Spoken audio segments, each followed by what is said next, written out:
আমরা চাই সরকারি দল বিরোধী দল মিলেমিশে উদার মানসিকতা নিয়ে প্রত্যেকটি নাগরিককে সম্মান করে তার অধিকার যেন আমরা নিশ্চিত করতে পারি।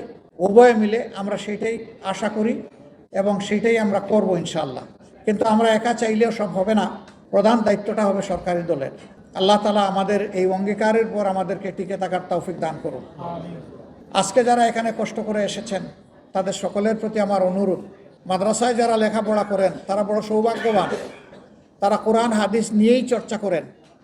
কিন্তু আমার মতো যারা আছে এই সুযোগ যারা পাই নাই তাদের প্রতি আমার অনুরোধ, কোরআন নাজিলের এই মাসে প্রতিদিন যদি এক পারা করে বাংলা অর্থসহ কোরআনটা আমরা পড়তে পারি আমরাই উপকৃত হব, আমরা হেদায়েতের দিশা পাবো ইনশাআল্লাহ।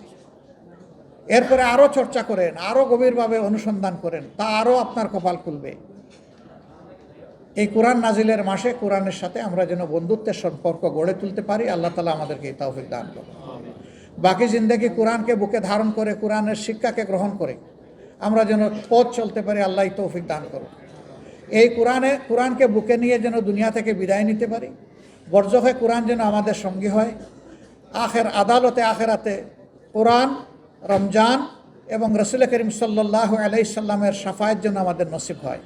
বিশেষ করে আমার এতিম বন্ধুদের জন্য দোয়া করি, এদের প্রত্যেকের ভিতর থেকে আল্লাহ যেন মণিমুক্তা বের করে আনেন, তারা যেন ভবিষ্যতে এই দেশ গড়ার গুরুত্বপূর্ণ অবস্থানে থাকে, তারা পরিবার, দেশ, জাতিকে যেন তারা সম্মানিত করতে পারে, উজ্জ্বল করতে পারে। আল্লাহ যেন তাদেরকে সেইভাবে কবুল করেন, সামর্থ্য দান করেন।